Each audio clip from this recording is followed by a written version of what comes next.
Diz assim a palavra do Senhor: Então darei lábios puros aos povos, para que todos invoquem o nome do Senhor e o sirvam de comum acordo. Da além do rio da Etiópia, os meus adoradores, que constituem a filha da minha dispersão, me trarão sacrifícios. Naquele dia não te envergonharás de nenhuma das tuas obras, com que te rebelaste contra mim. Então tirarei do meio de ti os que exultam na sua soberba, e tu nunca mais te ensoberbecerás no meu santo monte. Mas deixarei no meio de ti um povo modesto e humilde, que confia em o nome do Senhor. Os restantes de Israel não cometerão iniquidade, nem proferirão mentira, e na sua boca não se achará língua enganosa, porque serão apacentados, deitar-se-ão e não haverá quem os espante. Vamos orar. Senhor, nós tomamos a santa palavra na certeza de que ela é a própria voz de Cristo nos falando. Portanto, a lemos com fé. Rogamos que seja ela aplicada à nossa vida. Nós que de constante pecamos contra Ti, contra a Tua santa lei, agora nos prostramos diante dela, certos de que ela pode nos trazer nova vida. E pedimos ao Pai, se conosco. É o que oramos em nome de Cristo. Amém. Meus irmãos, nós temos visto que o livro trata sobre o dia do Senhor, anuncia o juízo vindouro de Deus contra a nação de Judá e contra as nações pagãs. Sabemos que o nome sofonia significa Deus esconde, também pode significar Yahvé protege, Yahvé dá proteção. O profeta nos indica isso lá no capítulo 2 do seu livro, verso 3, quando ele diz: Buscai o Senhor, vós todos os mansos da terra, que cumpris o seu juízo. Buscai a justiça, buscai a mansidão. Porventura, lograreis esconder-vos no dia da ira do Senhor. Nós não podemos fugir da justiça nem do juízo de Deus.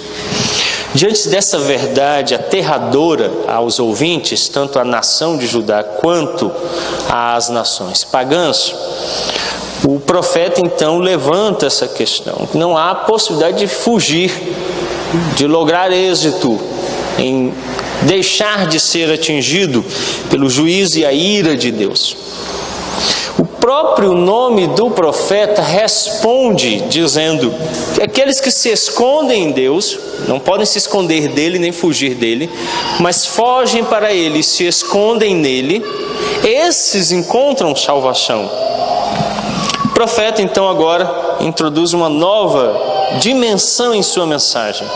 No capítulo 3 agora, do verso 9 até o verso 13 do profeta Sofonias, ele começa a nos apontar uma nova dimensão na sua mensagem. Na sessão anterior, que vimos no domingo passado, Sofonias descrevera a assembleia final das nações naquele dia, quando Deus há de reunir todas as nações ímpias e aplicar o juízo dele sobre elas. Nós vimos que o juízo será tão aterrador, tão terrível, que elas se transformarão em deserto, haverá morte, fogo as consumirá de completo.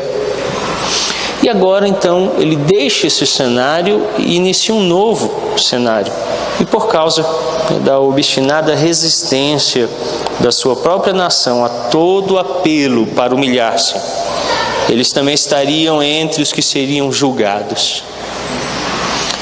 Depois de dar exemplo em Cush, na Etiópia, na Assíria, de todo o seu poder, da sua justiça, Deus então chama o seu povo. E nós vimos no domingo passado que eles não querem confiar em Deus, e não querem ouvir a Deus. E essa situação obstinada em não querer humilhar-se, e vimos sobre humilhação domingo passado, faz com que Deus os coloque também entre aqueles que padecem no juízo. E é um chamado então claro ao nosso arrependimento. Toda vez que a Bíblia traz exortações, temos a confiança plena de que não seremos finalmente julgados e condenados, mas o que ela está dizendo é que temporariamente Deus pode nos castigar. Isso não é bom. O profeta então retrata a formação de um povo santo agora. Este remanescente restaurado consiste não só de um grupo purgado e purificado, nós vimos isso nos versos 11 a 13, um grupo que é posto entre os que estão definitivamente sob juízo, para serem purgados, para serem purificados, e eles são então limpos. E no domingo passado eu falei um pouco sobre isso. Eu creio plenamente que o nosso bom Deus nos permite passar por aflições e angústias para nos moldar.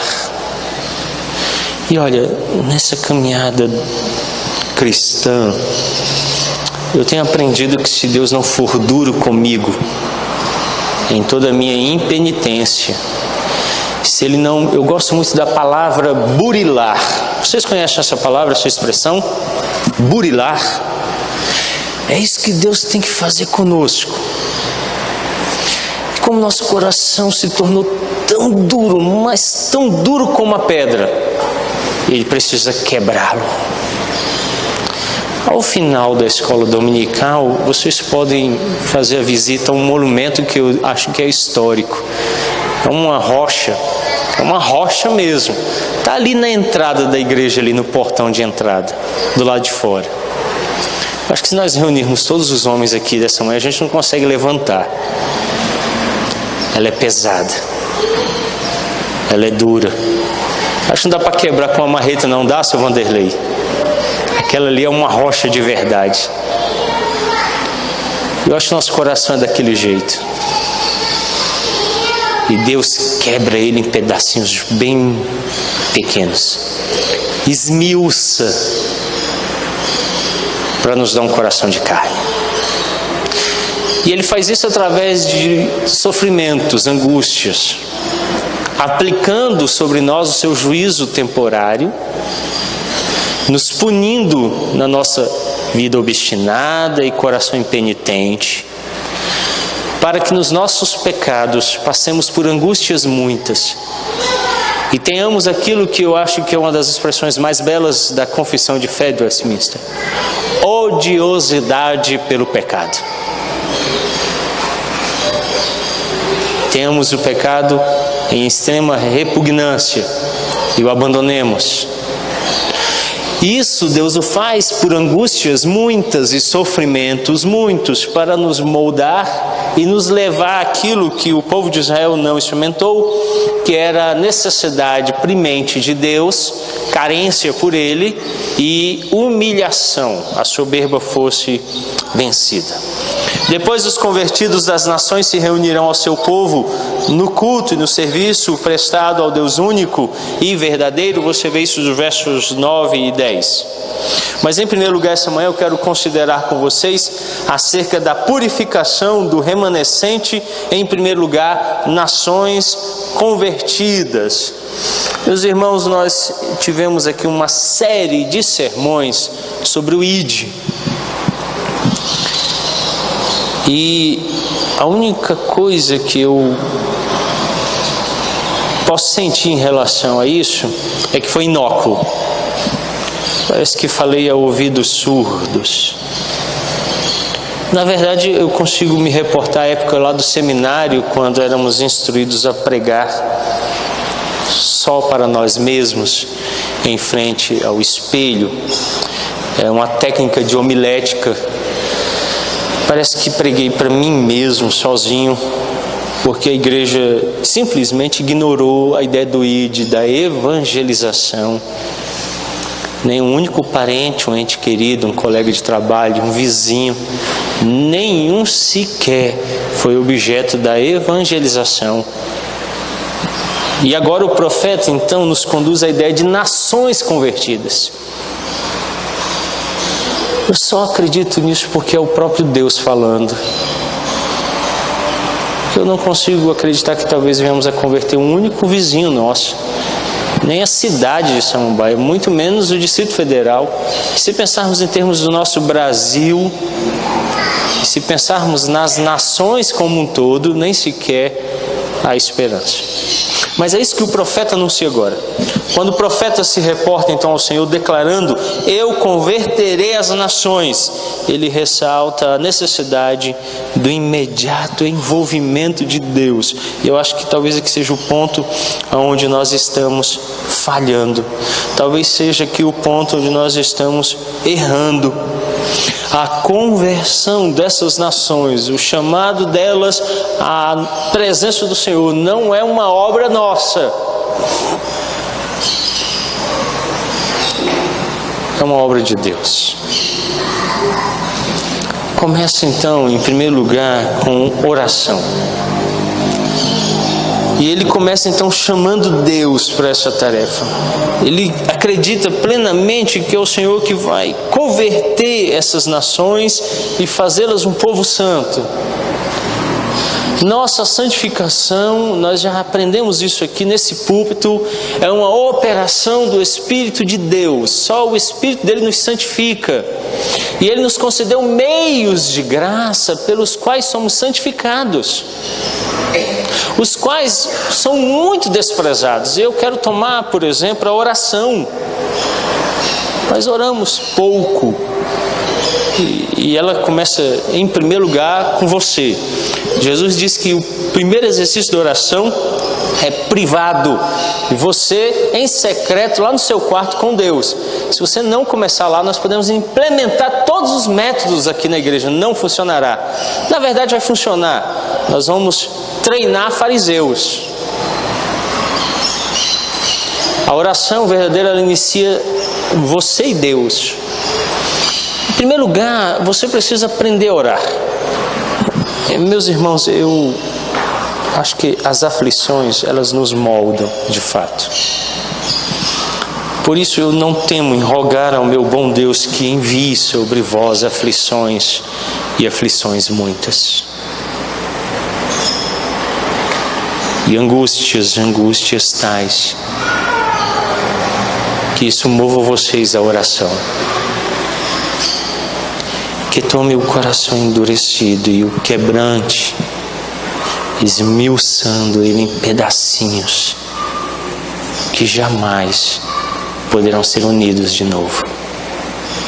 E é nessa condição que eu sei que somos de fato imbuídos à tarefa da oração.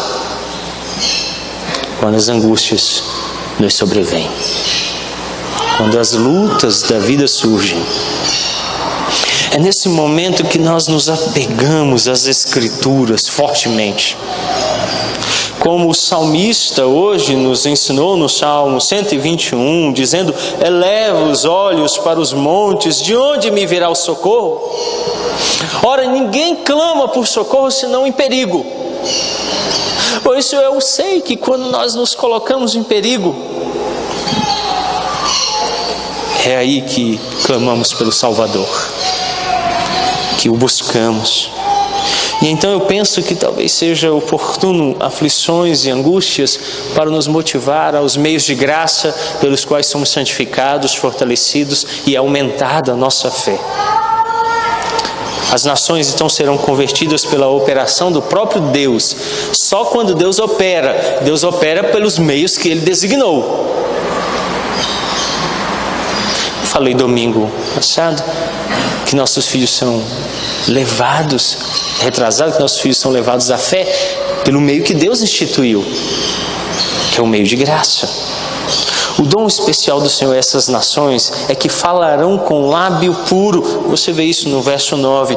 Então darei lábios puros aos povos, para que todos invoquem o nome do Senhor e o sirvam de comum acordo.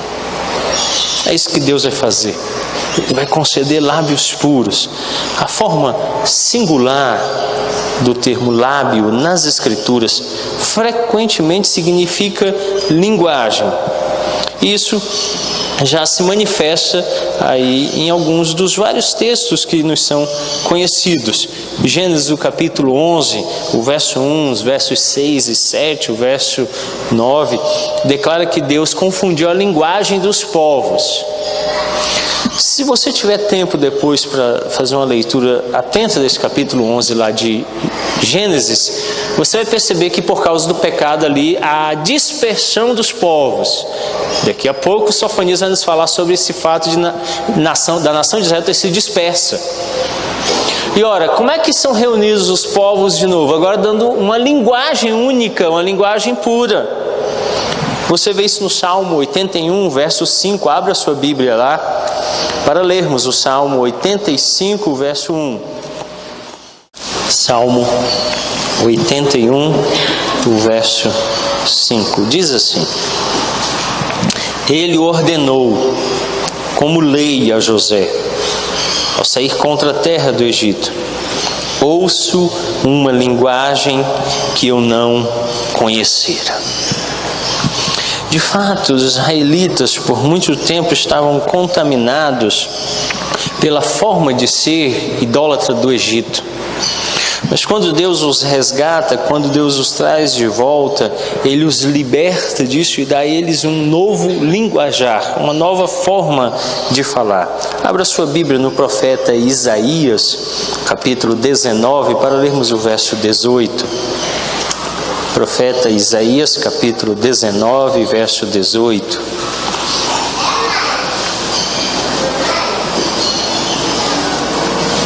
Vamos ler todos a uma só voz, Isaías 19, 18.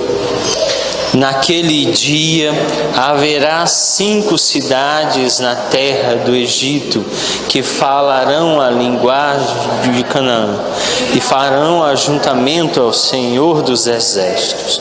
Uma delas se chamará Cidade do Sol. Então aqui de novo o profeta fala dessa restauração da linguagem, de uma única língua. Depois você pode ler o profeta Ezequiel, capítulo 3, os versos 5 e 6.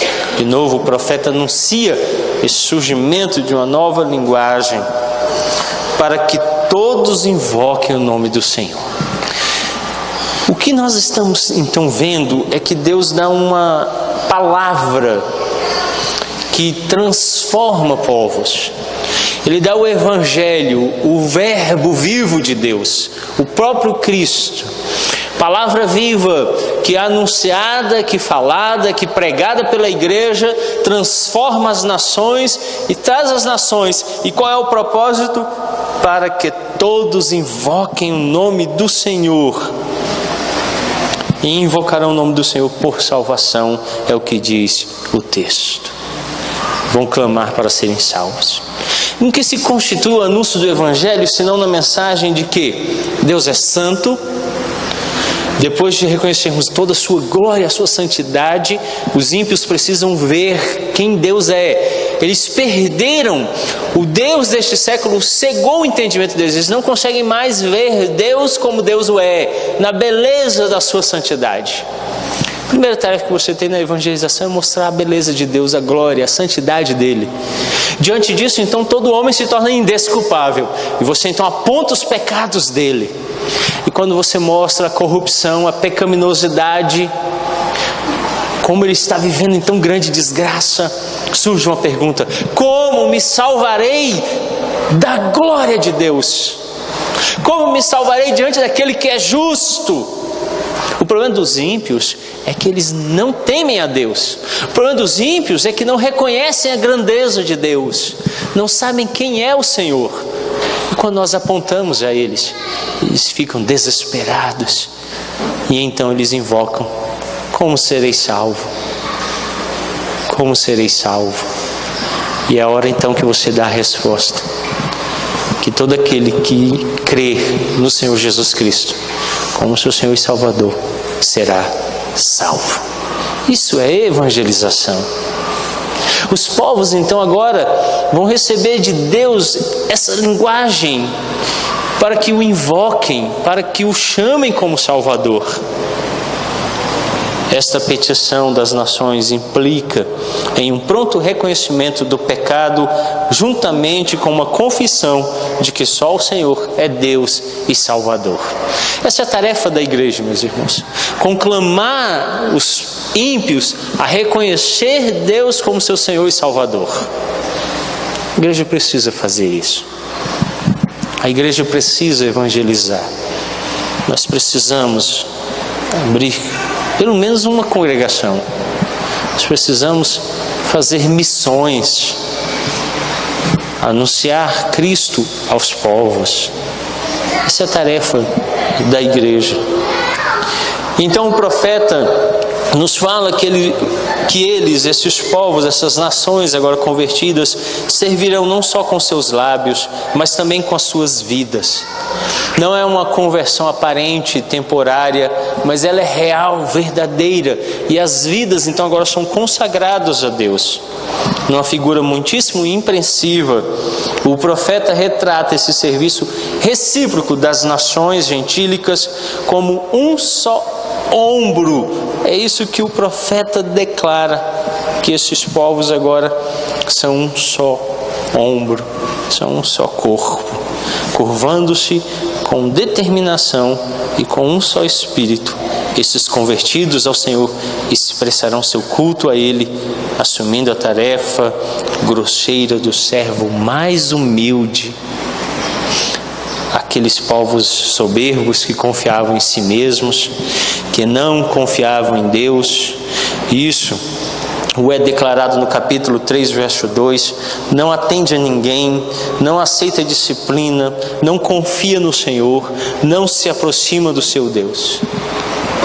Esse era o relato daquele que tinha que ser o principal exemplo, a nação de Israel, de Judá. E os povos pagãos, pior ainda, mas agora são retratados como servos humildes, que confiam em Deus, que se prostram como um só ombro diante dele, se humilhando. E agora observe comigo o verso 10. Da além do rio da Etiópia, os meus adoradores, que constituem a filha da minha dispersão, me trarão sacrifícios. No verso 10, então, nós vemos a graça soberana de Deus, que alcançará da além do rio da Etiópia, de Cuxi. Talvez você fique pensando que Deus não pode alcançar o seu trabalho, sua família, a sua vizinhança. E a graça soberana dele pode ir além, pode ir muito além daquilo que você pensa. Então a graça soberana de Deus alcançará da além do rio Cuxi, em seu trabalho de converter as nações, transpondo os afluentes mais setentrionais do Nilo, profundo no continente da África. Virão então agora as orações de salvação dirigidas somente ao Senhor. Aquela região ali do Oriente Médio é vencida, e agora Deus começa a ir na direção da África.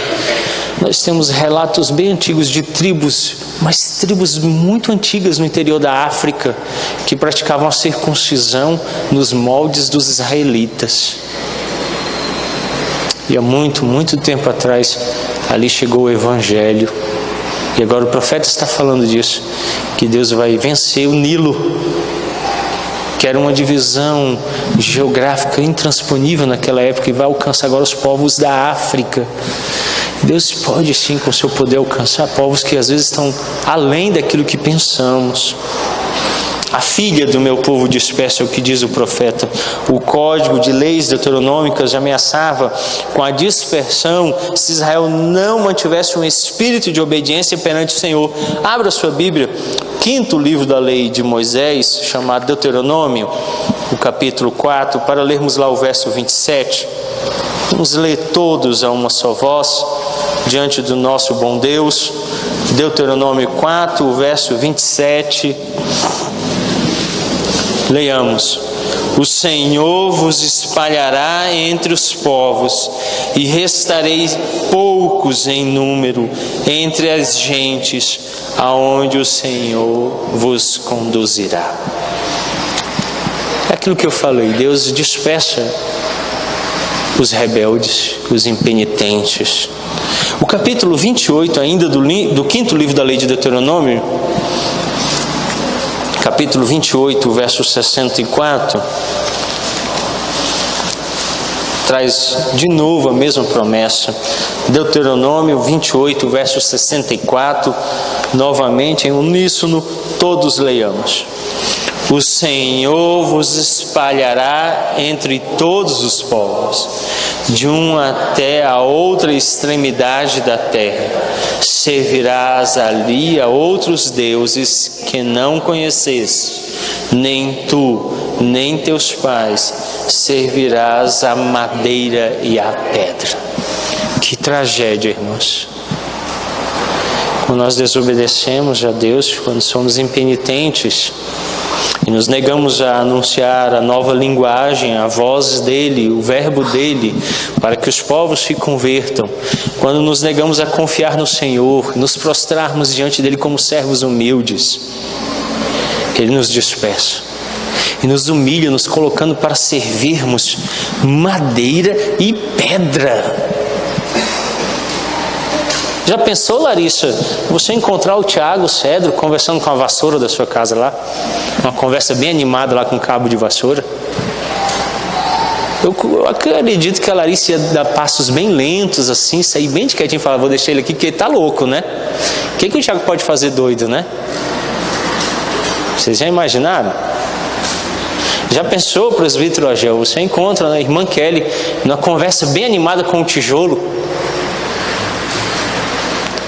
Pega o Júnior pela mão e fala assim, Júnior, vamos sair de mansinho, né? Acho que não é bom a gente ficar por aqui não. Mas agora o texto bíblico declara que Deus vai pegar o povo dele e vai fazer com que eles adorem pedra e madeira. Vocês já viram isso? Nós fomos libertos disso há 500 anos atrás. E hoje nós estamos voltando.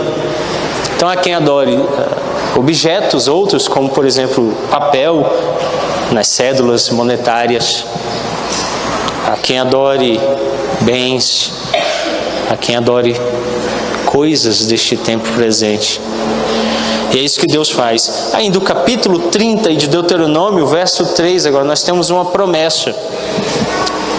Deuteronômio capítulo 30, verso 3, leamos todos a uma só voz. Então o Senhor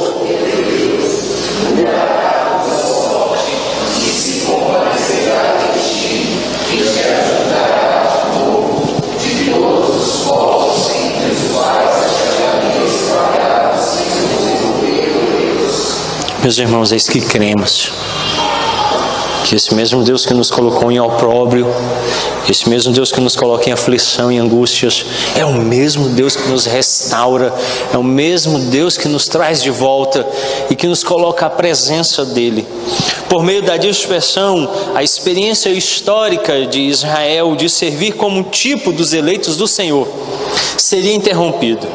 E ainda que não terminasse definitivamente a relação pactual deles com o Senhor, essa dispersão significava que Israel se tornaria uma vez mais como Abraão em Ur, antes do chamado de Deus, um povo que só poderia ser salvo pela intervenção da eleição soberana de Deus. Queria que vocês entendessem o que está sendo transmitido aqui pelo profeta.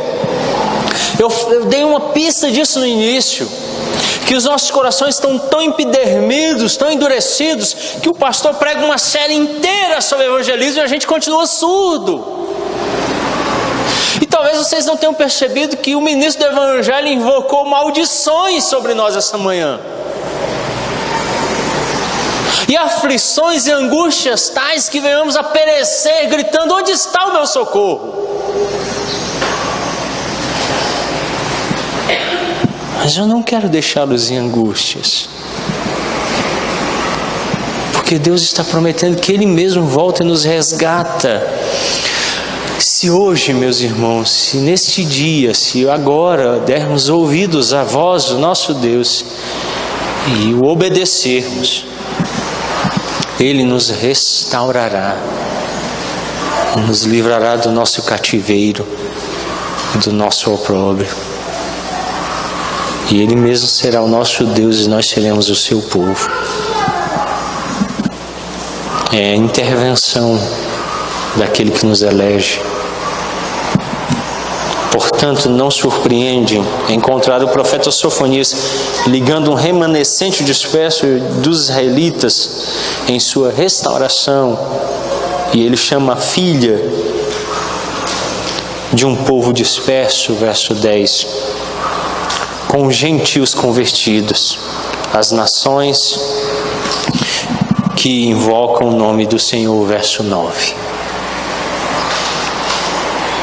E talvez Deus tenha que levantar um remanescente no meio de um povo orgulhoso e soberbo, trazer gente que nós não imaginamos jamais que seriam crentes, para nos substituir. E eu falei isso na última vez que nós estivemos aqui no profeta Sofonias, que às vezes resta um pequeno grupo de remanescentes. Um grande grupo não consegue passar pelo exílio, pela dispersão, e perece lá. E só um pequeno grupo permanece. E Deus une esse grupo às nações que foram convertidas, que agora invocam o nome do Senhor, e faz então o que ele denomina de grupo remanescente. Pois o Israel original, Abraão, realmente a princípio foi diferente dos restantes dos gentios. Dessa maneira é bastante inteligível que o profeta preveja uma comunidade combinada agora de judeus e gentios servindo como um só ombro e apresentando uma só oferenda, um só sacrifício, uma só oferta diante do Senhor.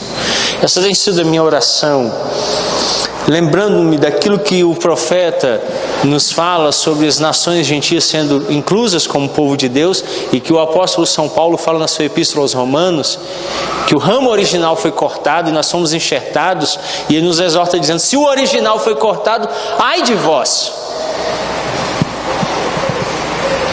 E às vezes a nossa confiança e soberba nos coloca numa posição tão confortável,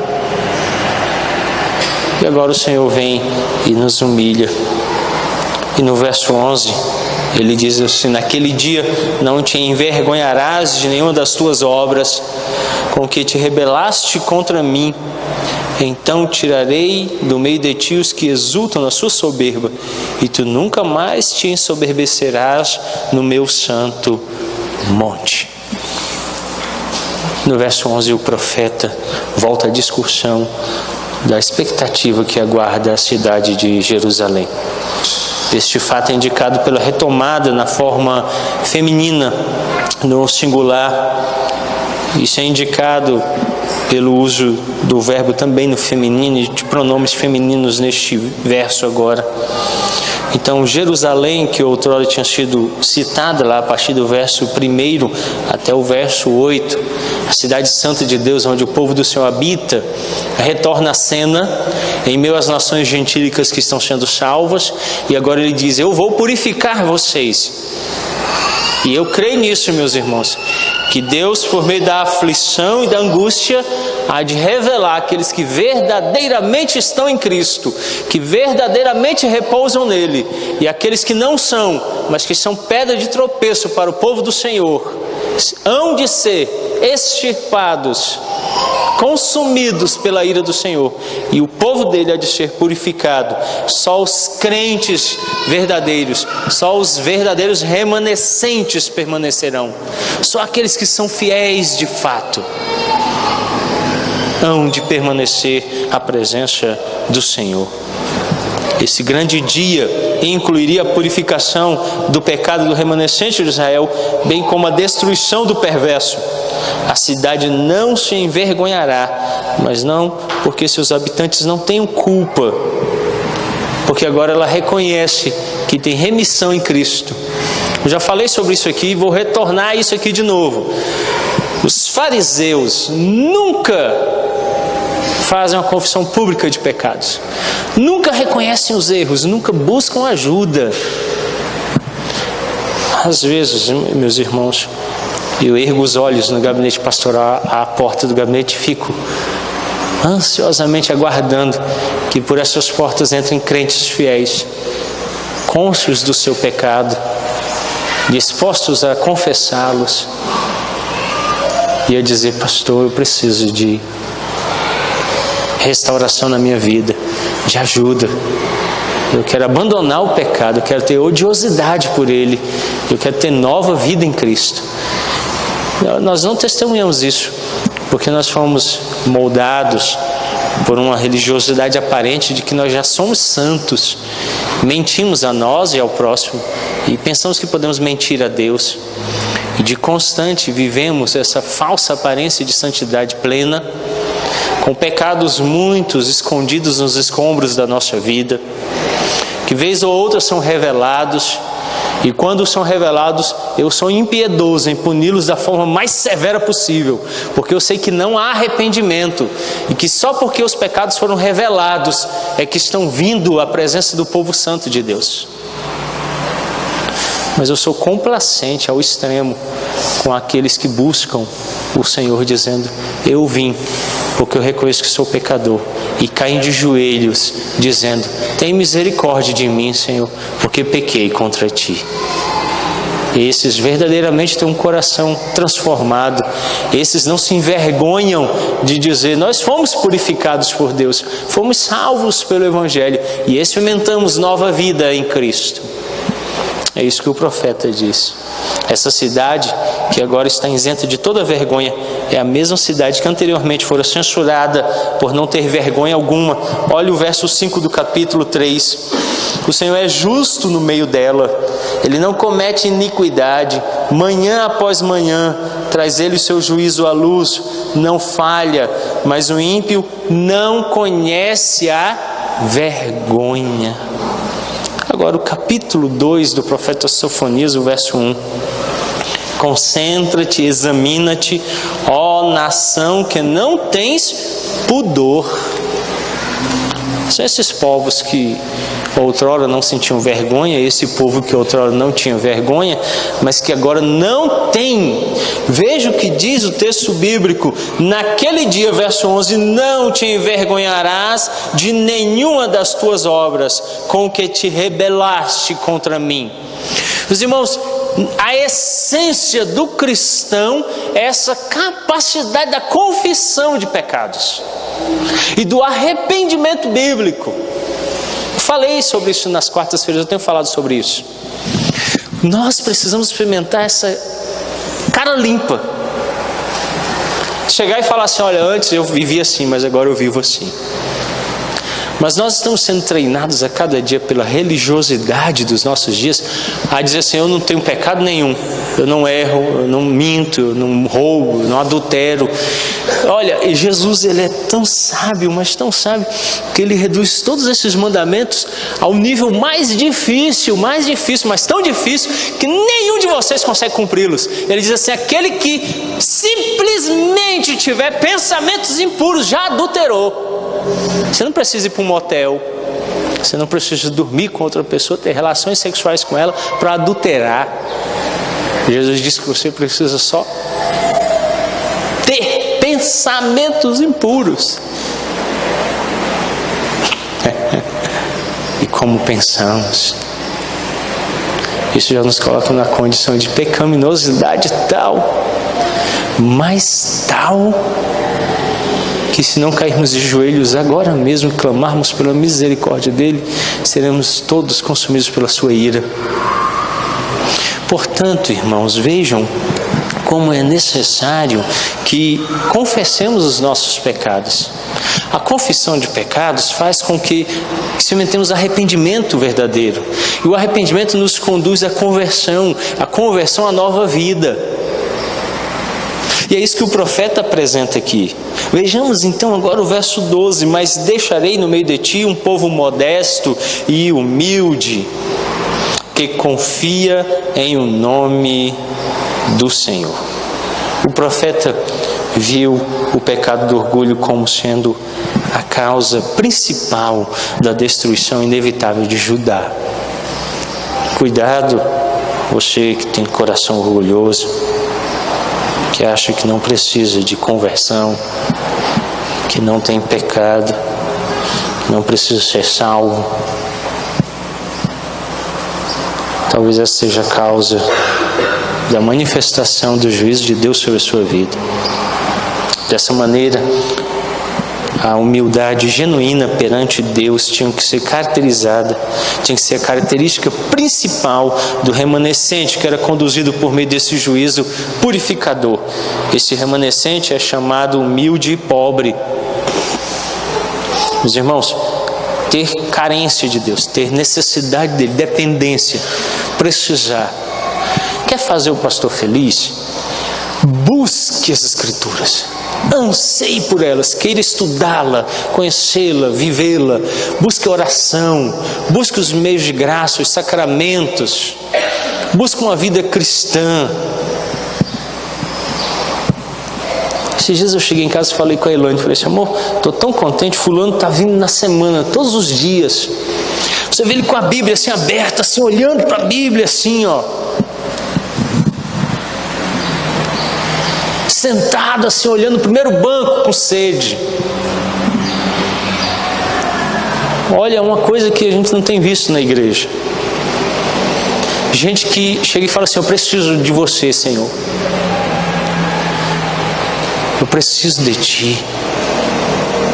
E aí Deus então oferece todos os meios para agraciar você. E você os toma para se alimentar deles, para ser cheio deles. Isso é a característica do remanescente. Reconhece o pecado e reconhece a necessidade de Deus. E humildemente se prostra, cai na presença dele, pobre, modesto, dizendo: sem você eu não sou nada. Sem você o que será de mim?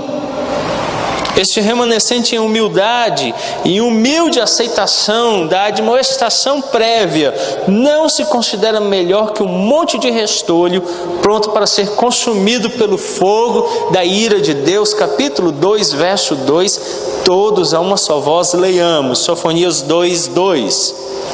Antes que saia o decreto, pois o dia que se vai como a palha, antes que venha sobre ti o furor da ira do Senhor. Sim, antes que venha sobre ti o dia da ira do Senhor. Antes desse dia, aquele Israel que se considerava restolho, lembram disso? Nós vimos no capítulo 2, um monte de entulhos. Eles só encontram libertação porque buscam refúgio no nome do Senhor, o que é contrário àquilo que vimos na semana passada no capítulo 3. O verso 2 diz: não atende a ninguém, não aceita a disciplina, não confia no Senhor, nem se aproxima do seu Deus. Esse grupo é diferente, busca refúgio no Senhor. Sofonias: Deus é o nosso esconderijo, Deus é a nossa proteção. Capítulo 2, o verso 3 tem uma exortação muito dura, quando ele deixa bem claro, na parte final: buscai o Senhor, vós todos os mansos da terra, que cumpris o seu juízo, buscai a justiça, buscai a mansidão, porventura lograreis esconder-vos no dia da ira do Senhor.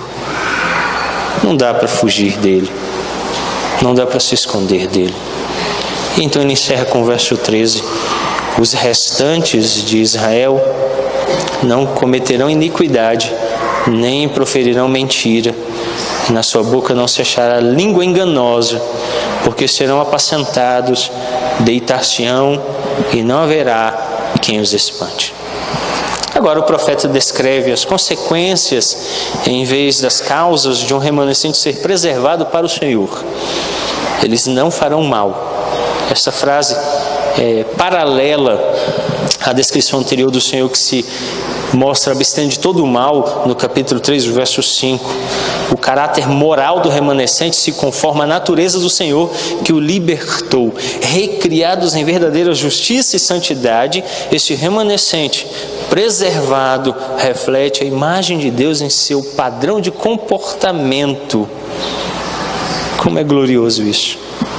Por fim, nós experimentamos a santificação, que vai se tornando completa e completa até o dia final, na glorificação final, quando seremos a perfeita imagem da varonilidade de Cristo Jesus. E talvez nós não estejamos experimentando um conceito moral crescente entre nós, porque talvez não estejamos nos manifestando como remanescentes que confessaram seus pecados, que experimentaram a conversão em Cristo, uma linguagem pura, santa. E como não abandonaram os pecados, não podem ter uma vida moral distinta. O presbítero Silvano, um dia conversando comigo, falou sobre um dilema moral no qual ele fora posto. Ele fora instruído pelo advogado a mentir. E ele falou umas palavras que até hoje eu ainda penso sobre elas e tenho considerado elas de constante. Ele virou e falou assim: pastor, eu não podia mentir para meus filhos, para minha família, para meus funcionários. Meus irmãos, será que é assim que nós temos nos portado todo instante? Será que a gente tem dito isso mesmo, falado assim: eu não posso? É isso que caracteriza o remanescente. Não praticarão mais o mal. Será que é assim que nós estamos a cada dia vivendo mais e mais? Nós que outrora praticávamos todo tipo de engano, será que a cada dia nós estamos dizendo mais e mais: eu não posso fazer isso, eu não posso praticar isso, eu não posso viver isso, eu não posso ser assim? A ponto dos povos olharem e dizerem assim: esse povo é diferente. Como eles falam, como eles agem, como eles vivem, como se portam, tudo o que eles praticam é distinto. É distinto. Será? Oremos, meus irmãos, para que do restante do povo de Deus permaneçamos. Porque eis que vem o dia da ira do Senhor, e Ele há de purificar o seu povo. Oremos. Bondoso Deus, obrigado por esta manhã, pela graça. Nós rogamos que, quando vier a manifestação do juízo de Deus sobre os ímpios, aqueles que têm vivido de forma indigna a Tua presença, dos eleitos, hão de ser castigados juntamente com aqueles que estão sendo punidos, para que seja purificado o povo de Deus. Mas se ouvirmos a Tua voz ainda hoje, experimentaremos, ó Deus, já remissão imediata. Por isso dá que nossos corações endurecidos sejam esmiuçados hoje pela palavra poderosa de Deus, que nos concede lábios puros, a fim de não nos envergonharmos mais da nossa rebeldia diante do Senhor, mas as confessarmos, para sermos então agora unidos à filha do povo de Deus e contados entre os remanescentes, e experimentarmos então ao bondoso Deus livramento daquele dia do juízo final, e sermos então agora o povo eleito de Deus, testemunhando da graça sobre as nossas vidas e experimentando a remissão. É o que nós oramos, Pai, em o nome santo de Cristo Jesus. Amém.